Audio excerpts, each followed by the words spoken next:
Assalamualaikum warahmatullahi wabarakatuh. Pemirsa Jawa Pos TV, kita hadir kembali Rumah Sakit Angkatan Laut RSPAL Dr. Ramlan dalam Salam Sehat Indonesia. Di awal bulan Agustus ini kita akan mengawali satu pembicaraan talk show yang sangat menarik, di mana kondisi bulan Agustus adalah selalu diingatkan dengan bulan perjuangan, sehingga kita hadir di sini memperingati bulan Agustus sekaligus dalam rangka memperingati hari ulang tahun RSPAL Dr. Ramlan yang ke-74 besok tanggal awal bulan pada tanggal 7 Agustus, dan kita akan peringati bersama dalam talk show Salam Sehat kali ini dengan topik keunggulan pemakaian multi strain probiotik di dalam menaikkan imunitas tubuh untuk menghadapi ancaman ataupun lingkungan yang memburuk yang belakangan ini selalu menghantui masyarakat kita, ataupun di dalam ketahanan militer itu terjadinya apa, Bu Marina? Kita terjadi bioterorisme. Tapi pemirsa Jawa Pos TV, sebelum kita beranjak, kita akan perkenalkan dulu siapa tokoh-tokoh yang pada pagi hari ini sudah hadir. Yang pertama saya sambut dulu Bapak Kepala Rumah Sakit RSPAL Dr. Ramlan. Selamat pagi. Selamat pagi, Assalamualaikum. Waalaikumsalam. Pak Ustadz, beliau adalah Laksamana Pertama Sucoko Purnomo, beliau spesialis bedah dan masih aktif sekaligus memimpin Rumah Sakit RSPAL Dr. Ramlan di Surabaya. Sebelah beliau adalah senior kami semua dari Fakultas Kedokteran UNER, yaitu Profesor Subiantoro Pediatri. Assalamualaikum, Prof. Waalaikumsalam. Masya Allah, sehat selalu, Prof ya? Alhamdulillah. Kok tambah muda, Prof? Kalau amin, pakai mikrobiom. Siap. Mikrobiom. Jadi beliau sudah kepala 7 kalau tidak salah, Prof ya? Iya. Tapi masih dalam kondisi yang prima. Mudah-mudahan kita bisa mengikutinya. Ya. Kemudian yang tidak kalah senior adalah di sebelahnya adalah Profesor Aji, beliau dari Universitas Surabaya, sekaligus juga Dekan Farmasi. Pak, selamat pagi, salam sehat, jangan lupa bahagia. Wah, ini yang penting itu, Pak. Awal bulan harus bahagia ya, karena masih tebal, Pak, kocek kita, jadi bahagia terus. Yang paling ujung, yang paling bersinar karena pakaiannya mungkin ya, adalah Bapak Rekta Apoteker sekaligus sebagai pemilik dari Dirut PT AMA. Pak, selamat pagi, Pak. Selamat pagi, Dr. Bima. Salam sehat selalu. Amin. Terima kasih. Dan saya kali ini ditemani oleh Dr. Marina Harus, spesialis kulit dan titik-titik apa? Sekarang sudah berubah. Oh, sudah boleh, Pak ya? Apa namanya, Dok? Spesialis dermatologi, venerologi, dan estetika. Oh, estetika. Itu artinya tetap SPKK ya? Tetap SPKK dan ada estetikanya. Oke, mantap. Jadi inilah perubahan-perubahan yang selalu dinamis di dalam dunia ilmu medis dan kedokteran. Pemirsa, tidak terlalu lama kita akan langsung masuk ke topik yang sedang kita bahas di pagi hari ini. Saya izin ke Karumkit ya. Kayaknya beliau sudah nggak sabar ini ingin berkomentar untuk topik kita. Bapak Karumkit, selama ini kita tahu bahwa ancaman bioterorisme ataupun kondisi dari global yang selalu penuh dengan peperangan itu selalu diancam dengan adanya senjata biologis dan kemudian dengan memburuknya lingkungan. Menurut Bapak bagaimana pendapatnya, Pak Karumkit? Apakah kita bisa mengatasi? Ya, sedikit tentang bioterorisme, bahwa memang sekarang perang itu bukan perang dengan senjata, tapi namanya proxy war. Yes. Proxy war itu bisa melalui menghancurkan perekonomian, sosial, budaya, culture ya. Kemudian yang mungkin lagi banyak dibahas yaitu mengenai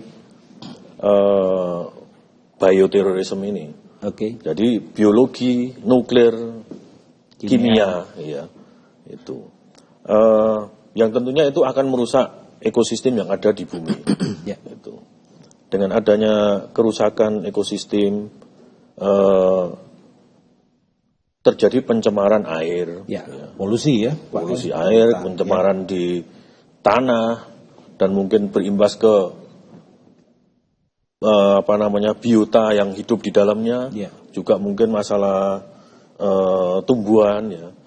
Dan juga bisa memberikan polusi pada serangga sehingga terjadi perubahan genetik yang akhirnya itu menjadi ancaman terhadap umat manusia. Wah, luar biasa. Jadi kelihatannya kita memang harus selalu menjaga ekosistem kita ya. Harus. Baik ya. Pak Joko, kira-kira apa yang disiapkan oleh Rumah Sakit Angkatan Laut Dr. Ramlan dalam menghadapi ini? Apakah fasilitas kesehatan Angkatan Laut di sini Ramlan sudah siap, Pak? Sebenarnya TNI sudah mulai membahas masalah Nubika, nuklir biologi kimia ya. Dan memang itu adalah harus dibentuk suatu satuan dengan fasilitas yang lengkap, dengan sumber daya manusia yang juga lengkap, mumpuni gitu. Kalau di RSPAL untuk nuklir kita belum ya. Belum. Tetapi untuk biologi, kemudian biologi dan kimia, kita hanya masih punya laboratorium saja. Dengan ahlinya, ahli mikrobiologi, ahli biologi, ahli patologi klinik, patologi anatomi, parasitologi, dan belajar dari beberapa kejadian khususnya COVID kemarin, mungkin kita bisa sedikit lebih matang lah. Bangsa Indonesia sudah mulai ada pengalaman dalam penanganan COVID kemarin, dan mungkin negara Indonesia termasuk negara yang termasuk paling cepat lah menangani COVID. Dan di Angkatan Laut sendiri kita tidak lepas dari itu perannya. Betul. Mudah-mudahan nanti berikutnya ya RSPL bisa mendukung rencana pengembangan Nubika itu. Iya. Gitu. Iya.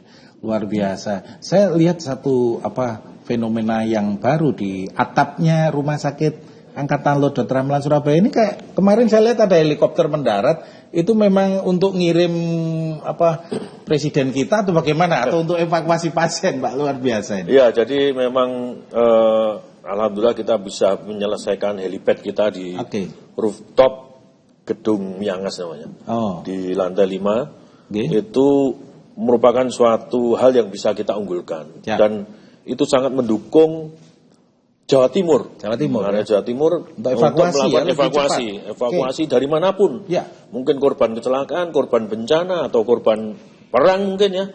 Sehingga itu bisa segera memperpendek waktu evakuasi dan langsung terkonek dengan instalasi gawat darurat kita. Luar biasa. Iya, Dr. Marina, luar biasa loh. Iya, untuk umum atau hanya anggota mohon izin? Oh, tentunya untuk umum semuanya. Kalau untuk anggota kan memang biasanya pada saat latihan gitu. Nah, kemarin juga kita sudah simulasikan bagaimana korban perang dari marinir, kemudian juga korban kebakaran di KRI, kita lakukan evakuasi dan semuanya berjalan lancar. Jadi andai kata ada yang sakit perlu dievakuasi dan perlu perawatan yang harus di Vaskes level A seperti RSPAL bisa dievakuasi bila perlu dengan menggunakan helikopter milik TNI tersebut.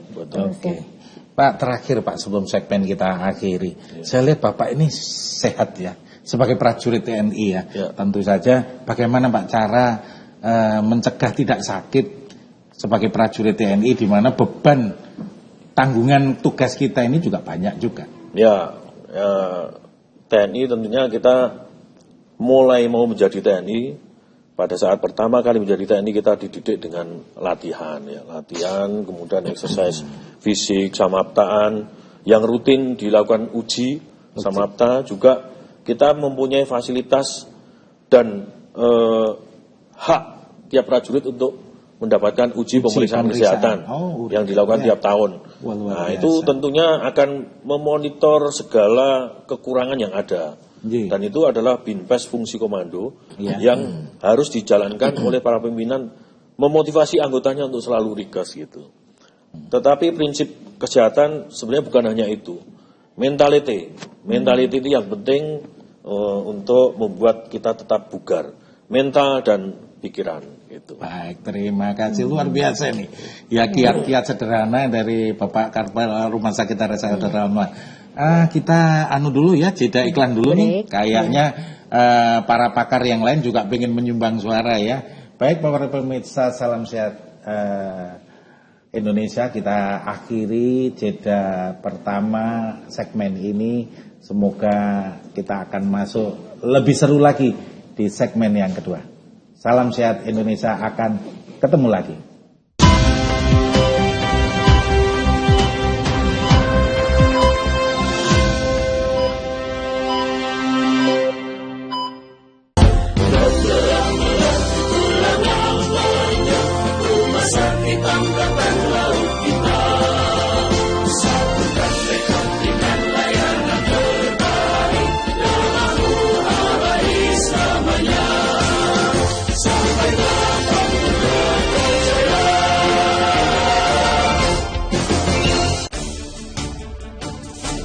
Mengisi waktu siang Anda, kami hadirkan berbagai informasi yang terjadi. Melaporkan peristiwa langsung dari lokasi. Tingginya minat berbelanja seragam tersebut memberikan rezeki lebih kepada pedagang seragam sebesar lebih dari 70% dibandingkan hari biasanya. Update siang, setiap hari pukul 11.30 waktu Indonesia Barat di Jawa Post TV.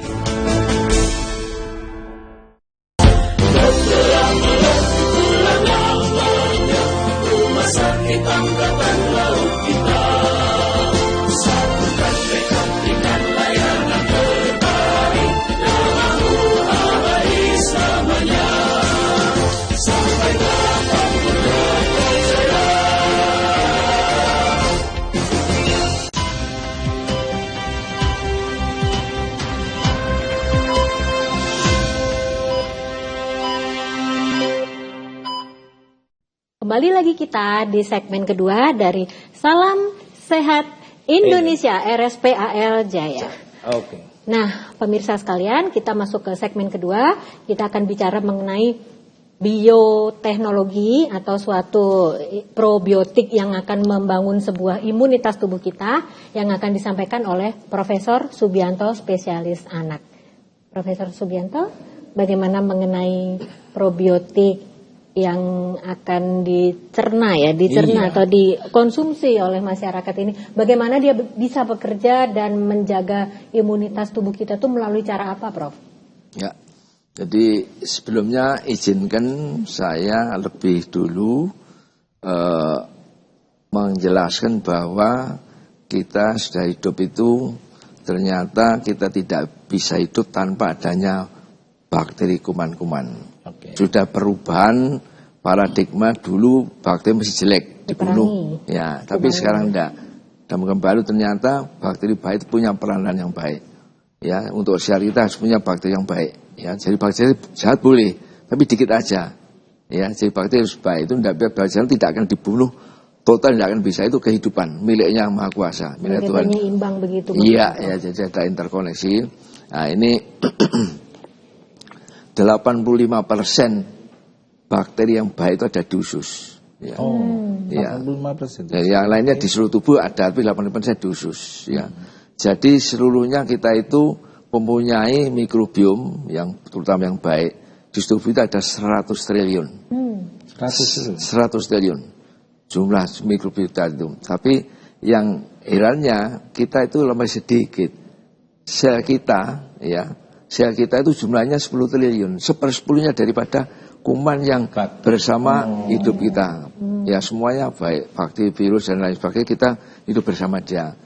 Kita nunut hidup, nunut hidup pada ini mikrobiota ini. Jadi kalau kita sehat, semuanya kita akan jadi baik. Orang sehat sakit tergantung daripada bakteri-bakteri yang ada di dalam tubuh kita. Keseimbangan ya. Keseimbangan. Kita bawa sehingga bakteri baik itu lebih dominan, 85% bakteri baik itu akan mengendalikan daya tahan tubuh kita. Dan tubuh kita tuh sel-sel imun itu untuk dalam tubuh itu 85% ada di usus. Yang 15% di sistemik. Yang mengendalikan itu dari usus ini. Kalau bakterinya baik itu banyak, imunitasnya baik, terkait dengan daya tahan tubuh kita. Kalau ususnya baik, kulitnya juga baik. Ya, betul. Ya, jadi minum kulit jadi akan lebih bagus, lebih ini dan lebih sehat ya. Sakit-sakit kulit akan menjadi kurang. Dan oleh karena itu maka kita harus membawa, kalau kita tubuh kita sehat, itu bantuannya dari mikrobiota usus ini. Misalnya mikrobiota itu kode genetiknya ya, itu 3 juta. manusia hidup seperti begini ganteng cantik itu hanya 25.000 koefisien titiknya. Luar biasa dan untuk hidup badannya.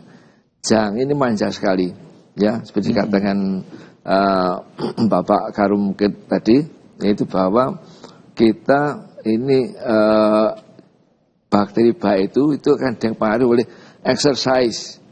Itu akan memperkuat ini. Pikiran yang bagus memperkuat mikrobiota usus. Ada istilahnya brain gun axis ya, subuh antara usus dan itu.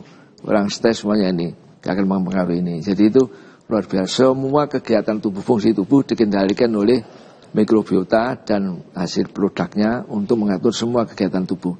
Jadi itu, dan kalau semua penyakit itu kaitannya dengan imun sistem. Ya, kalau imun sistem ini kita bisa melawan ini patung-patung yang datang. Ini terkait dengan bioterorisme, paling tidak kan ya, banyak dipakai patung untuk dirilis dengan tujuannya melanggar hukum ya, untuk kemudian melumpuhkan. Dari Bapak Karum mungkin saya mengatakan bahwa itu bisa melumpuhkan negara lumpuh, ekonomi lumpuh, politik lumpuh, contohnya. Iya, orangnya juga lumpuh. Orang itu orang sehat penting, orang tidak sehat semuanya macet. Sehat adalah penting. Sehat itu sumbernya adalah dari mikrobiom yang dalam tubuh kita. Di dalam, khususnya di usus ya. Terutama di usus ya. Di usus.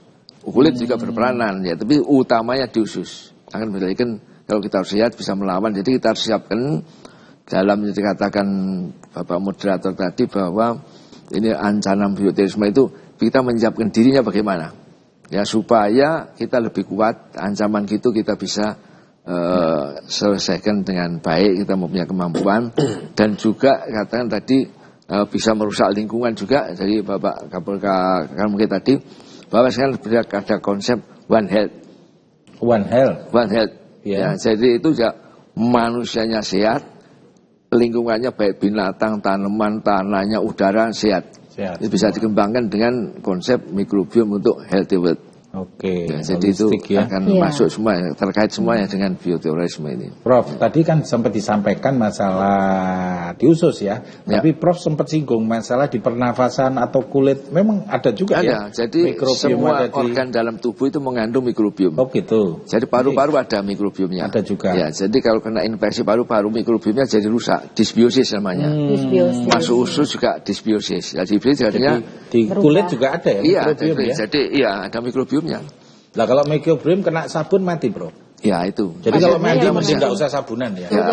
Sabunnya mengandung mikrobiom. Sekarang kosmetik dikembangkan ya. Sintetis istilahnya. Ya ini dengan sintesa. Ya itu untuk dengan mikrobiom itu. Jadi ilmu baru ini Prof. Ya, jadi kalau mandi nggak usah terlalu bersih ya. Nanti mikrobiomnya mati semua. Ya jadi harus habis itu disemprot ini dia tembangkan nanti kulit akan mengerti sekali itu ya. Dan juga di pernapasan, pengaman COVID, apapun penyakit di pernapasan itu bisa mengganggu disbiosis. Maka kalau kita berikan ini ya aerosol untuk probiotik ini, ya itu bakteri-bakteri patogen virus yang masuk sini akan teredam, tidak bisa bikin masalah, tidak bisa tumbuh dengan baik. Itu konsep. Demikian juga di usus juga. Prof, apa sekarang gaya hidup itu juga mempengaruhi? Sangat mempengaruhi. Misalnya minum-minum, semua yang masuk usus itu mempengaruhi. Kuman baik itu sangat manja sekali. Ya orang stres saja ini, kurang olahraga seperti Bapak Karum kita tadi katakan, orang olahraga ini juga jelek. Orang yang pikirnya ini kacau, orang bersyukur ya, meditasi itu memperbaiki ini. Oh begitu ya. Iya, jadi bukan brain gun axis tadi saya singgung tadi. Ada hubungannya ya. Ada hubungannya. Jangan stres, lifestyle yang baik ya. Jadi orang berbuat baik itu jangan sampai stres ya. Jadi akan baik sekali. Dengerin, jangan stres, dokter. Enggak kan? Sejahtera saya di RSPAL, bahagia saya. Amin. Kelihatan bersinar gitu. Makin melar. Nah, gemuk ada kaitannya juga ini. Oh gitu. Iya, makin gemuk ususnya jadi jelek. Kumannya jelek. Bukan berarti gemuk itu mikrobiomnya tambah banyak. Tidak. Bukan ya. Jelek saya pikir lebih tambah banyak. Mikrobiomnya juga tambah banyak dong. Enggak ya? Enggak. Yang jelek-jelek makan banyak sehingga yang ngatur pusat kenyang itu enggak berfungsi baik. Jadi enggak ada laparnya. Oh, begitu. Makan terus. Enggak ada kenyangnya gitu ya, Prof. Enggak ada kenyangnya. Jadi lapar terus ya. Lapar terus. Apapun enak. Jangan ya Dokter Bimo. Oke. Iya. Saya rasa ini penjelasan yang sangat basic tetapi mengena ya, Prof. Betul. Jadi memang pemahaman tentang mikrobiom ini mungkin sudah diketahui banyak orang, tapi implementasinya yang orang salah kaprah ya. Ya, jadi ini sebetulnya kita memberdayakan ya. Yang sudah dilakukan masyarakat itu ada banyak makan-makan yang fermentasi, ya. Itu juga membantu sekali. Di samping memberi pemahaman pas masyarakat hidup yang tadi katakan tadi menjadi tidak sehat, itu bagaimana restorasinya sehingga diberikan ini bakteri-bakteri baik termasuk dalam kelompok probiotik itu, sehingga kuman baiknya dominasi lebih banyak, imun sistem lebih banyak, dia akan lebih sehat. Orang sehat sakit tergantung dari kuman di ususnya. Di usus ya. Di ususnya. Iya, semua kan masuk diproses dulu usus. Baru dikirim ke otak gitu ya. Ya, di otak, di otaknya. Semua organ tubuh fungsinya dikendalikan oleh usus. Oke. Luar biasa. Stroke, jantung buntu. Iya, awalnya dari usus ya. Parkinson, keder-keder. Iya, tremor. Kalau tanggal tua kan kadang tremor. Sudah nggak tega buka dompet, tremor, Prof. Ya, jadi ini penting ya. Sendi semua kaitannya dengan usus. Oke. Iya, Prof. Luar biasa, Prof. Subianto. Terima kasih, Prof. Segmen ini menjadi dasar untuk kita lompat ke segmen berikutnya ya. Segmen ketiga. Marina Ikya. Pemirsa Salam Sehat Indonesia, Jawa Post TV, kita akan jeda sebentar untuk mengikuti yang satu ini.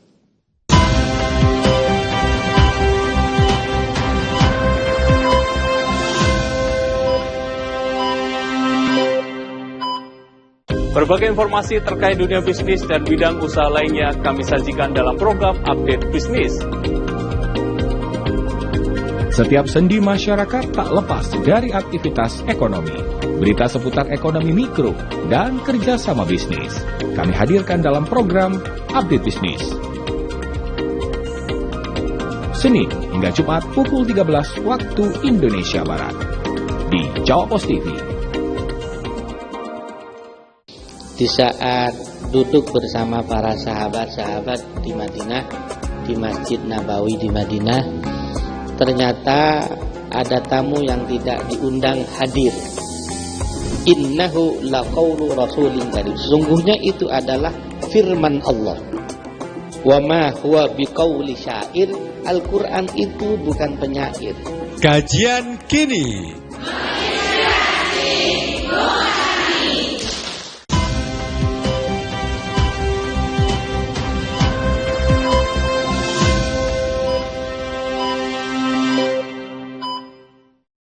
Baik, pemirsa Salam Sehat Indonesia, RSPAL Dr. Ramlan, Jawa Post TV.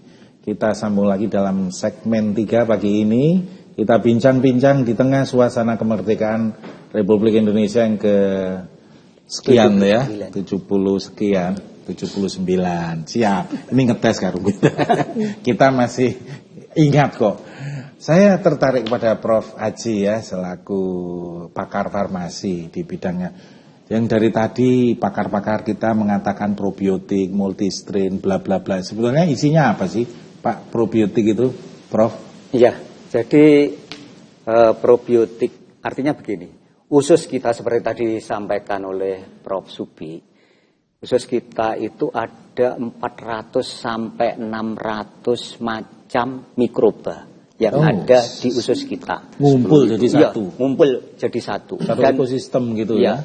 Itu kalau kita baca juga di jurnal-jurnal, di sana dikatakan bahkan di Eropa juga banyak mulai diteliti sekarang tentang probiotik ini yang ternyata jumlahnya banyak seperti itu. Dan itu kemudian semakin tua maka jumlahnya menurun.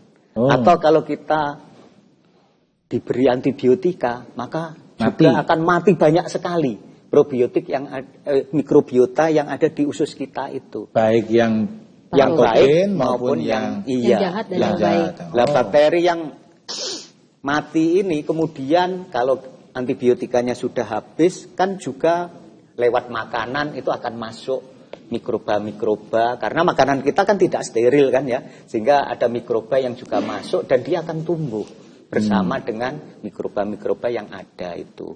Lah, yang jadi persoalan sebenarnya apakah yang masuk dan tumbuh itu bisa menggantikan fungsi mikroba-mikroba yang mati karena terkena antibiotika, yang ternyata fungsinya bisa tidak sama. Ini yang sebenarnya jadi problem begitu. Kenapa lalu kita butuh probiotik? Nah, probiotik ini adalah bakteri-bakteri atau jamur atau ragi yang ternyata, contohnya misalnya ya, isinya itu lactobacillus. Nah, lactobacillus ini kan biasanya ada di yogurt, ada di produk-produk fermentasi. Ya, yang itu dia bisa memecah laktosa menjadi asam laktat misalnya. Yang itu dia termasuk juga kalau dikatakan short chain fatty acid gitu ya, asam lemak rantai pendek yang ternyata fungsinya dalam tubuh kita itu luar biasa baik. Kemudian juga ada bakteri misalnya Bifidobacterium. Nah, ini juga memiliki fungsi yang ternyata meningkatkan kekebalan tubuh. Lalu ada Saccharomyces boulardii yang itu bentuknya semacam ragi ya, atau jamur yang dia juga untuk mencegah diare. Nah, ini kalau kena yang hidup di usus kita itu, kalau kena antibiotik akan mati. Nah, oleh karena itu kita membutuhkan suplemen probiotik yang kemudian supaya bisa tumbuh kembali di usus kita dan menjalankan fungsinya dengan baik, sehingga sampai juga orang mengatakan bahwa usus kita itu adalah otak kedua kita. Kan begitu ya, second brain gitu ya. Jadi kalau tadi disampaikan bahwa ada gut brain axis, ternyata usus itu juga mirip otak. Loh, kenapa kok usus itu mirip otak? Karena di usus kita itu jaringan sarafnya itu mirip jaringan saraf di otak. Banyaknya itu loh, luar biasa banyaknya. Sehingga pada saat lalu bakteri-bakteri ini bisa berfungsi, dia itu memecah makanan, kemudian menjadi lebih mudah dia diabsorpsi ya, sehingga nutrisi-nutrisi yang masuk ke dalam tubuh kita itu menjadi lebih berkualitas, begitu ya. Bisa mengirim protein, asam amino, lemak yang memang benar-benar kita perlukan. Juga ternyata bakteri ini juga bisa menghasilkan vitamin. Misalnya menghasilkan biotin, menghasilkan vitamin K, menghasilkan vitamin B kompleks, yang ternyata juga membantu vitamin B kompleks bahwa saraf kita bisa berfungsi dengan baik, begitu ya. Nah, kalau ini tidak ada, berarti atau musnah begitu ya, dan kita tidak mendapat asupan yang memadai tentang probiotik untuk itu, maka ya tidak bisa diproduksi lagi ya. Misalnya kita itu menjadi peminum alkohol, lalu bakterinya juga mati. Nah, sehingga makanya kita lihat ya, para peminum alkohol sampai badannya kurus kering karena kekurangan vitamin B. Terus mengalami gangguan-gangguan saraf. Nah, itu kan terjadi karena proses-proses yang seperti itu. Kemudian juga akibat ketidakseimbangan mikrobiota yang ada di dalam usus ini, ya mengakibatkan gangguan-gangguan kesehatan yang itu juga kalau kita lihat bahwa mikrobiota ini bisa membentuk semacam lapisan di jonjot usus kita, kan begitu ya. Yang itu juga bisa mencegah penyakit atau toksin itu untuk masuk, begitu. Lah, kalau itu kemudian tidak ada, maka akan muncul yang namanya orang mengatakan ya apa ya, bahwa usus kita itu bocor ya, leaky gut. Usus kita itu bocor, sehingga lalu toksin mudah masuk. Nah, kalau toksinnya masuk terus beredar ke seluruh tubuh, nah, akibatnya bisa macam-macam ya. Bisa muncul kanker, bisa muncul inflamasi, yang itu kemudian kalau inflamasinya berkelanjutan ya menjadi infeksi yang menyeluruh, kan seperti itu. Jadi sebenarnya tadi kalau Prof. Aji sampaikan bahwa probiotik itu prosesnya awalnya dari fermentasi ya? Bisa ya. Jadi awalnya memang apa yang ada di usus kita, kalau bayi yang normal lahir itu ya sebenarnya sudah ada. Begitu. Kemudian itu juga diteliti sebenarnya yang ada di tubuh kita yang membuat itu normal dan bagus itu bakterinya apa saja, begitu. Kemudian itu dicoba ditumbuhkan. Prof, untuk mengetahui keseimbangan tubuh seseorang, oh kamu nih kekurangan bakteri positif, kamu kebanyakan patogen, ini bagaimana Prof? Ya. Secara penampakan itu ada matanya sayu atau apa, kurus tadi atau bagaimana? Ya, supaya jadi masyarakat awam tahu nih ya, pemirsa. Biasanya itu ditandai dengan yang pertama kita mudah sakit ya, mudah terkena infeksi. Oh, mudah sakit. Terutama mudah di infeksi. penyakit dalam atau infeksi? Ya, di seluruh tubuh. tubuh. Ya, jadi kalau kita itu mudah terkena infeksi itu salah satu tanda bahwa ya berarti ada yang tidak beres di usus kita mulai. Tanda-tanda yang seperti itu. Kemudian yang kedua bahwa kita mudah lelah. Atau mood kita itu tahu-tahu ya ternyata berubah. Menjadi bosenan gitu ya. Sensitif sekali, terus mudah marah. Kalau bosenan bahaya loh Prof. Nggak mau pulang ke rumah, bosen gitu. Itu seperti jadi kemudian juga gangguan-gangguan ini bisa berakibat apa ya? Misalnya bentuknya itu gangguan saluran cerna. Gangguan saluran cerna kita, konstipasi, diare. Lah itu kan tanda bahwa ya ada yang mikrobiota di usus kita. Nah, sekarang caranya nambah gimana, Prof? Nah, caranya nambah apakah minum sebanyak-banyaknya atau makan sebanyak-banyaknya atau sering makan tape gitu kan? Itu kan fermentasi juga, itu bagaimana? Jadi memang cara menambahkannya itu memang menyeimbangkan. Kita perlu bisa memilih probiotik yang memang itu multi-strain. Jadi bukan single strain. Jadi strainnya itu bervariasi. Dan bukan hanya bervariasi, tetapi dalam satu strain itu bisa membentuk pada strainnya itu bisa membentuk satu siklus. Satu siklus, satu ekosistem yang kemudian dia bisa tumbuh di saluran cerna kita. Kalau kita tidak jeli memilih itu, nanti bisa jadi juga berlebihan yang ada di dalam saluran cerna kita. Belum tentu juga artinya dia bisa tumbuh baik begitu ya. Nah, kita perlu bisa memilih bahwa probiotik yang itu isinya itu membentuk satu siklus, satu sistem, ekosistem sendiri. Ekosistem. Luar biasa. Ini menarik ya, Dr. Marina ya. Sehingga apa yang dihasilkan oleh mikroba yang satu bisa dimakan oleh mikroba berikutnya dan itu kemudian berputar seperti itu. Baik, Prof. Haji. Barangkali. Oke, monggo. Masih sudah dijelaskan panjang lebar. Ada satu kaitannya dengan bagaimana kita membuat generasi kita itu baik sehat. Oh iya, pasti. Ya, mulai dari kandungan. Ya, jadi sekarang sudah dimulai mengkonsumsi probiotik itu ya untuk ibu-ibu hamil. Malah belum hamil pun orang infertility, gampang abortus, ya itu semua kaitan dengan ini.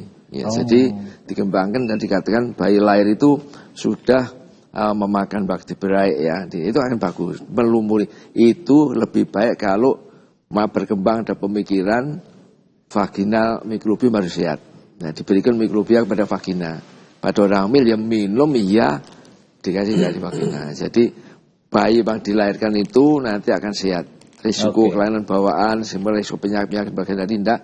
Satu tambah lagi supaya biaya kesehatan itu menurun. Pada proses ketua menurun. Jadi itu kalau makin tua perubahan jadi pada itu jadi disbiosis. Jadi alangkah baiknya sejak muda itu konsumsi dengan mikrobiom yang sehat itu, maksud dikatakan tadi protein multistrain itu sehingga akan menjaga kesehatan. Proses ketuaan itu dikendalikan oleh bakteri baik usus.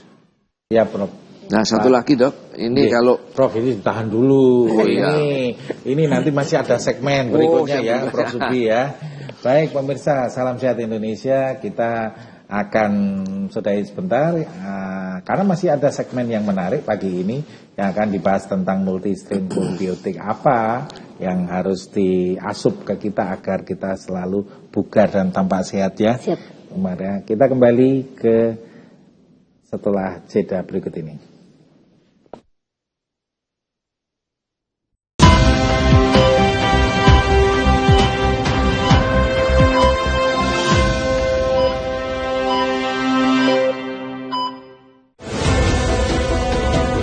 Berbagai peristiwa disajikan dalam sebuah berita. Berbagai informasi disajikan sesuai fakta. Dari momen Idul Adha kali ini saja, para penjual bumbu jari diserbu banyak pembeli, khususnya para ibu-ibu yang bersiap akan memasak olahan daging kurban. Dikemas dalam program Update Petang, setiap hari pukul 18 waktu Indonesia Barat. Di Jawa Pos TV. Update Makan Wena hadir menemani sore Anda dengan ragam menu pilihan yang bisa menjadi referensi jelajah pengalaman kuliner Anda. Ditemani host kita Juno Haha. Update Makan Wena setiap hari pukul 15.30 waktu Indonesia Barat. Hanya di Jawa Pos TV. Ajak teman-teman, keluarga buat makan bareng. Saksikan terus Update Makan Wena. Lolo.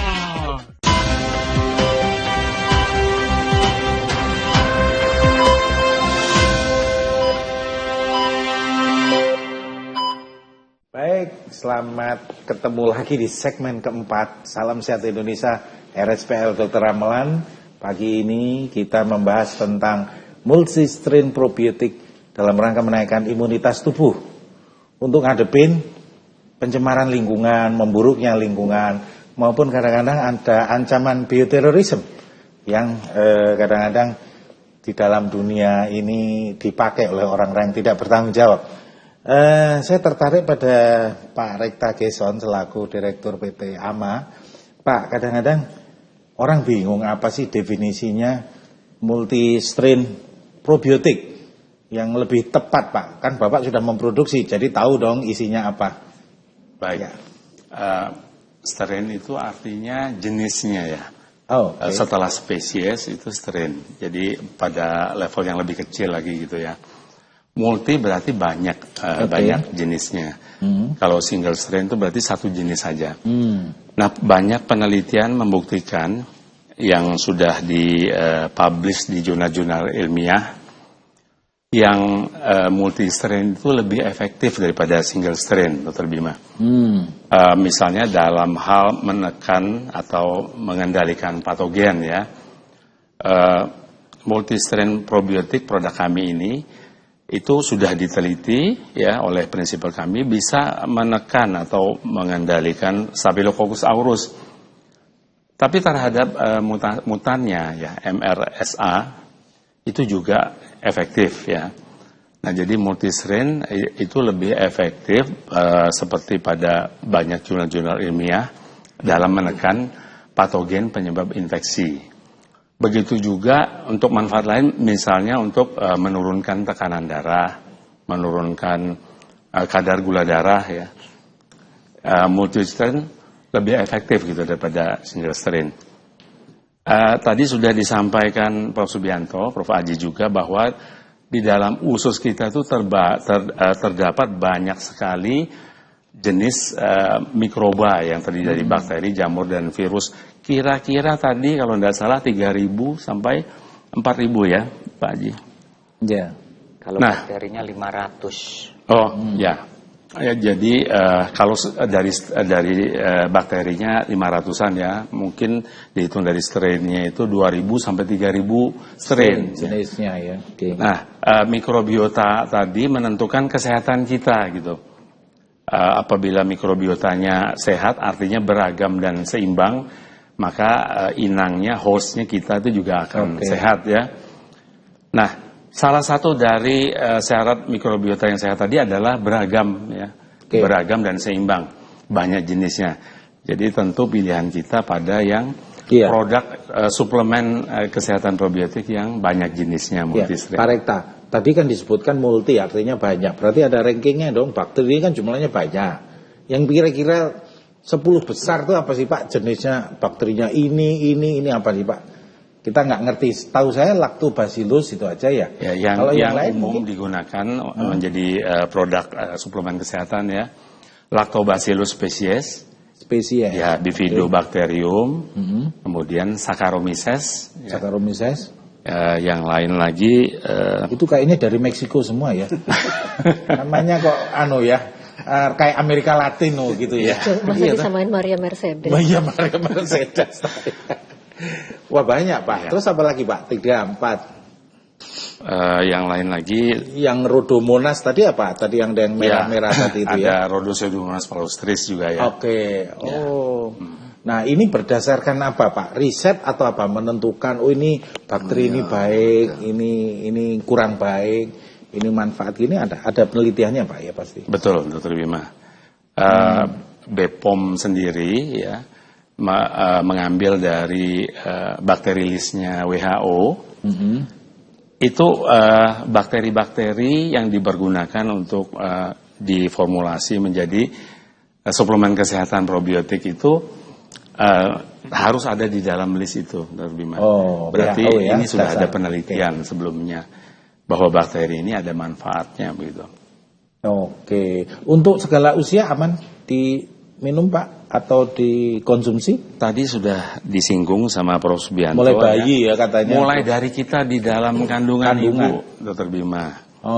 Bayi pertumbuhan organ atau organogenesis janin itu memerlukan metabolit yang diproduksi oleh bakteri baik di dalam usus ibunya ya. Begitu juga ketika dilahirkan bayi, kita sudah membutuhkan juga probiotik bakteri baik untuk menjaga daya tahan tubuh ya, supaya bayi itu tidak rentan dengan penyakit infeksi dan penyakit-penyakit lainnya. Untuk tumbuh kembang bayi juga memerlukan mikrobiota usus yang beragam dan seimbang tadi. Karena fungsi pencernaan makanan itu lebih diperankan oleh mikrobiota usus daripada enzim tubuh kita sendiri. Berarti kalau makanan dicerna sempurna, penyerapannya juga menjadi optimal ya. Tumbuh kembang anak, tumbuh kembang bayi. Dan perkembangan kognitif kecerdasan bayi atau anak juga ternyata tergantung dari mikrobiota usus ini. Apabila mikrobiotanya beragam dan seimbang, maka otak dari bayi atau anak ini akan mendapat suplai yang cukup.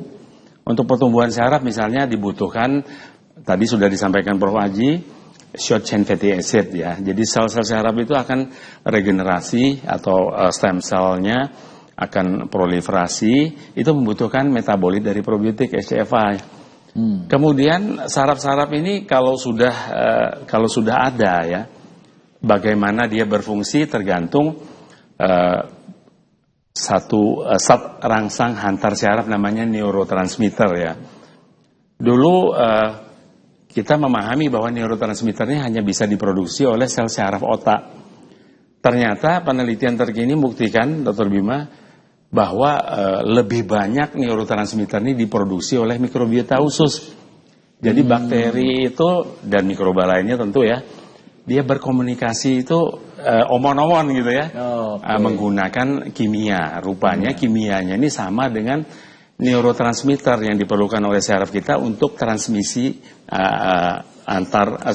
sinyal antar sel saraf gitu ya. Nah, jadi kalau bayi memiliki sel saraf yang cukup dan neurotransmitternya, maka perkembangan kognitif atau bayi atau anak ini akan jadi cerdas itu. Lagi orang tua juga lansia ya, remaja juga memerlukan, Dr. Bima, karena gaya hidup yang nggak sehat ya, mungkin karena sibuk, nggak sempat olahraga, kurang olahraga, makan makanan yang nggak seimbang ya, terlalu banyak daging dan manis-manis, ditambah lagi kalau tidak bisa mengelola pikiran, jatuh stres ya, itu akan merusak mikrobiota usus. Pak, sebenarnya singkat, gimana sih caranya memproduksi? Bapak ini memproduksi bakteri caranya gimana? Kalau saya bisa Pak, itu nasi ya saya biarin 3 hari pasti jadi bakteri. Ya, tape dibiarin jadi bakteri. Kalau Bapak gimana? Dan itu mengemas supaya tidak terkontaminasi atau terkontrol, itu bagaimana Pak? Masyarakat pengen tahu. Tadi sudah disampaikan Prof. Aji, untuk mendapatkan asupan probiotik itu kita bisa mengkonsumsi makanan atau minuman fermentasi ya. Tapi kita tahu bahwa membuat makanan atau minuman fermentasi kadang-kadang kan gagal gitu ya. Taunya gimana? Baunya nggak enak gitu ya. Rasanya nggak enak berarti gagal gitu. Tambah busuk lagi ya.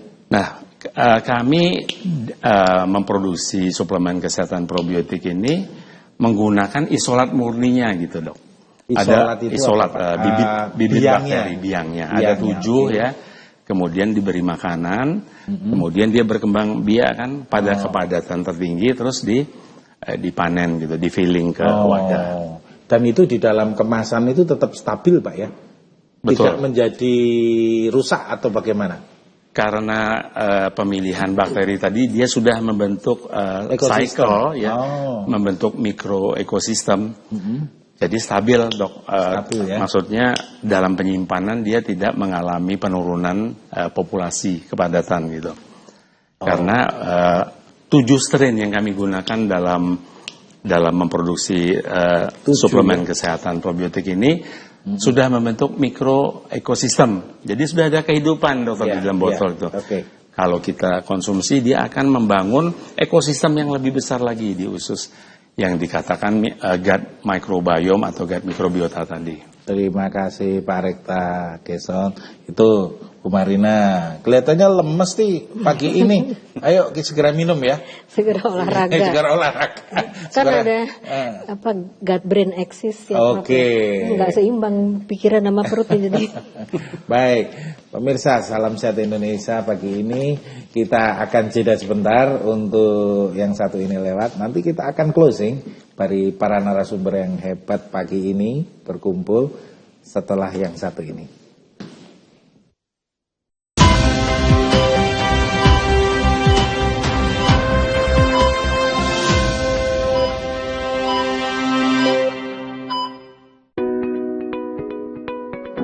Miliaran bakteri baik pada Pro M1 telah membantu ratusan ribu masyarakat Indonesia dalam menyelesaikan masalah MAH, GERD, sembelit, diare, diabetes, darah tinggi, hingga autoimun. Pro M1 sudah teruji klinis dan juga banyak dikonsumsi oleh praktisi kesehatan dan juga dokter spesialis. Berikut testimoni tim bakteri baik dari seluruh Indonesia. Dapatkan Pro M1 di marketplace kesayangan Anda. Berbagai informasi terkait dunia bisnis dan bidang usaha lainnya kami sajikan dalam program Update Bisnis. Setiap sendi masyarakat tak lepas dari aktivitas ekonomi. Berita seputar ekonomi mikro dan kerjasama bisnis. Kami hadirkan dalam program Update Bisnis. Senin hingga Jumat pukul 13 waktu Indonesia Barat. Di Jawa Pos TV. Sehatkan lambung dan ususmu dengan Pro M1. Pro M1 mengandung 7 jenis bakteri baik dan juga per milinya mengandung miliaran bakteri baik. Pro M1 menggunakan teknologi dari Jepang dan juga diproduksi di Indonesia. Pro M1 sudah teruji klinis dan juga banyak dikonsumsi oleh praktisi kesehatan dan juga dokter spesialis. 100% berbahan alami, bebas dairy dan bebas gula, jadi tidak ada efek samping. Bisa dikonsumsi segala usia, baik bumil dan juga busui. Bisa kalian dapatkan di marketplace kesayangan Anda.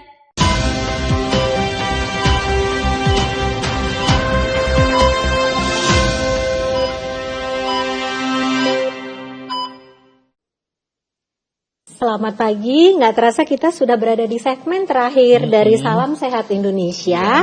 Maka pada pagi hari ini kita akan membahas satu persatu apa nih take home message dari semua pembicara para ahli kita pada pagi hari ini. Betul Dokter Bima? Betul sekali, pakar bidang masing-masing, monggo. Yang pertama saya minta kepada Kepala Rumah Sakit Pusat Angkatan Laut, Dr. Sujoko Purnomo, spesialis bedah untuk memberikan take home message-nya buat kami semua.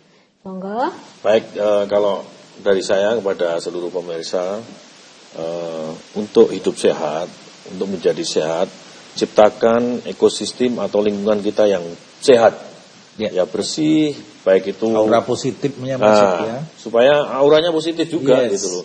Kemudian juga exercise, olahraga yang rutin sesuai dengan kemampuan ya, jadi tidak boleh over. Kemudian gunakan hati dan pikiran secara positif sehingga energinya juga positif. Mentality itu akan menguatkan fisik kita. Di samping mungkin ada suplemen atau supporting gizi yang bagus dan lain-lain, itu menurut saya itu yang kedua. Gitu. Jadi gunakan hati, pikiran kita, mindset selalu positive thinking. Insya Allah kita sehat. Setuju, luar biasa sekali ya. Take home message-nya dari Bapak kita satu ini itu mindset number one. Ya. Wah. Bagaimana kita mau sehat kalau mindset kita masih itu aja, aura yang ditebar juga akan negatif nanti Dokter Bimo. Betul, maka itu. Setuju Dokter Marina. Baik ya, kalau Prof Bianto bagaimana Prof? Ya, jadi yang kita pesan pada pemirsa yang kami cintai, kita bagaimana orang-orang kita semua ini bisa mencetak yang manusia sehat. Itu artinya orangnya harus sehat, dibantu oleh mikrobiom yang sehat tadi. Sebagaikan harus mengkonsumsi makan yang sehat ya, perilaku yang sehat. Saya sudah diungkapkan dari Bapak Karumkit tadi, dan juga ada tambahan penting, sangat penting mencetak generasi yang sehat di bayi mulai bayi itu karena disinggung juga Pak Rektor, saya menekankan kembali bahwa perkembangan otak dan perkembangan ini tumbuh otak dan perkembangan otaknya kepandaian itu tergantung dari mulai dari bayi ya, jadi mulai konsepsi -9 ya, mulai awal itu sudah dikendalikan oleh ini bakteri. Jadi itu penting sekali. Jadi perkembangan itu harus disupport oleh mulai bayi cepat. Apa tidak bahaya? Tidak. Ibu hamil mulai bayi umur berapa hari kasih itu bagus. Perkembangannya bagus semuanya, sehat, jangan pernah pintar-pintar semuanya. Itu kita harapkan begitu ya. Dan juga samping ini kan kita masih umur tua itu kan boleh ya. Expected life-nya kan sudah lebih tinggi lagi ya. Bagaimana membuat orang tua itu sehat, bermanfaat ya. Jadi tidak sakit-sakitan, jangan sampai prematur aging ya. Tua yang kecepatan itu ya. Nah itu tergantung dua-dua ini konsumsinya ini. Tadi sampaikan ya misalnya ada exercise, makanan sehat ya. Terus mengkonsumsi bakti-bakti ini saya kira tidak ada salahnya memberikan itu pada orang yang ini. KTP boleh tua Prof, tapi kemampuan harus muda, tua ya gitu, tua, jangan sampai tua jadi beban. Oh gitu ya. Jadi sampai kena stroke jantung, wis dah dihabis semuanya karena akhirnya itu tidak sehat, akan menghabiskan banyak uang ya. Jadi biaya kesehatan ya orangnya susah, pemerintah susah karena biaya yang terlalu besar. Dicegah supaya mencegah lebih baik daripada mengobati. Kan gitu kan? Iya, mencegahnya sebenarnya paling utama adalah ya ini. Ya, konsumsi mikrobiom dan konsumsi sehat ya, itu aja. Seimbang. Pikiran harus baik. Pikiran tadi. Terima kasih. Dua pakar kita ini mungkin akan ditambah dengan yang pakar ketiga. Prof Haji bagaimana message-nya? Jadi ada ungkapan kalau dalam bahasa Inggris itu move from disease to dessert. Move from disease to dessert. Jadikan makananmu itu obatmu dan jadikan obatmu itu makananmu.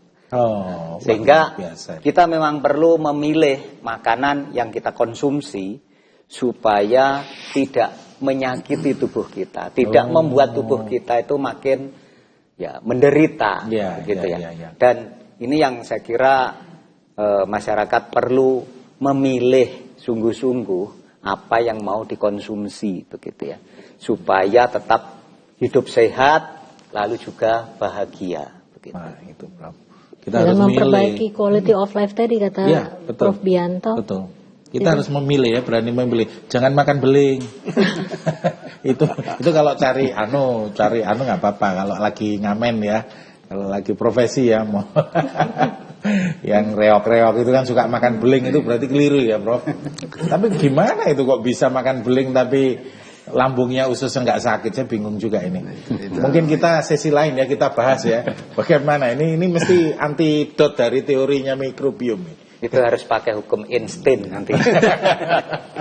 Baik Prof Haji, terima kasih. Tegok message-nya. Terakhir dari Pak Rekta, monggo. Baik, pemirsa Jawa Post TV di mana aja berada, tadi sudah disampaikan beberapa narasumber bahwa kesehatan kita itu ditentukan bagaimana keadaan mikrobiota usus kita. Apabila dia beragam, ribuan jenisnya, dan dari keragaman itu didominasi oleh jenis yang menguntungkan atau probiotik, maka kita akan sehat. Apabila kita memiliki mikrobiota yang beragam dan seimbang, imun sistem kita akan menjadi seimbang juga. Pertahanan tubuh terkuat itu adalah sistem imun yang seimbang. Jadi kita bisa melawan paparan patogen seperti virus yang biasanya dipakai untuk senjata biologi ya. Karena sistem imun kita seimbang, kita bisa melawan gitu musuh yang nggak kelihatan ini, tapi sekaligus juga bisa meredakan peradangan akibat paparan virus. Jadi orang itu kalau kena virus bisa celakanya, fatalnya karena virusnya jadi banyak, atau karena responnya yang berlebihan. Nah, jadi kalau kita memiliki sistem imun yang seimbang, kita bisa memusnahkan virus ini, tapi juga bisa meredakan peradangan akibat paparan ini, sehingga kita bisa menghindari kerusakan organ akibat peradangan paparan patogen. Demikian juga sesungguhnya sudah banyak penelitian bisa untuk pencegahan dan pemulihan penyakit-penyakit kronis dan penyakit imun yang lain ya. Jadi tidak berlebihan, banyak referensi yang mengatakan bahwa probiotik itu adalah the future of the medicine ya. Probiotik pembangun gut microbiota tadi, mikrobiom, itu adalah the future of the medicine. Oke. Terima kasih Pak Rekta, Prof. Aji, Prof. Subianto, Dr. Sujoko Laksmana Pertama TNI ya. Bagaimana nih? Kita ini nggak terasa nih, kayaknya ini masih banyak yang harus digali. Tapi jangan lupa pemirsa Salam Sehat Indonesia, nanti kita akan gali lagi dalam rangka hari ulang tahun RSPAL Dr. Ramlan yang ke-74. Ya, pada tanggal 5 Agustus akan ada webinar, akan mendalami masalah ini juga dengan pakar-pakar dan ditambah dengan pakar-pakar yang lain, akan lebih komplit karena waktunya lebih panjang ya. Baik, menarik ya. Menarik. Ini satu masalah yang memberi inspirasi pada kita semua topik ini ya. Bahwa topik ini memang sangat urgent ya kita bahas terkait dengan lingkungan yang rusak dan ancaman terorisme biologi ya. Kita akhiri karena waktu juga ya, sudah 1 jam lebih kita bincang-bincang pagi ini. Terima kasih kami ucapkan pada pakar yang sudah rawuh kerso pagi-pagi ya di awal bulan. Selamat Hari Kemerdekaan. Jadi kita pakai peci merah putih semua. Kita semangat ini, semangat pejuang. Ada yang kayak apa? Pejuang 45 juga ya, topinya miring-miring kayak Pak Rekta. Nggak apa-apa. Salam sehat Indonesia. RSPAL Jaya.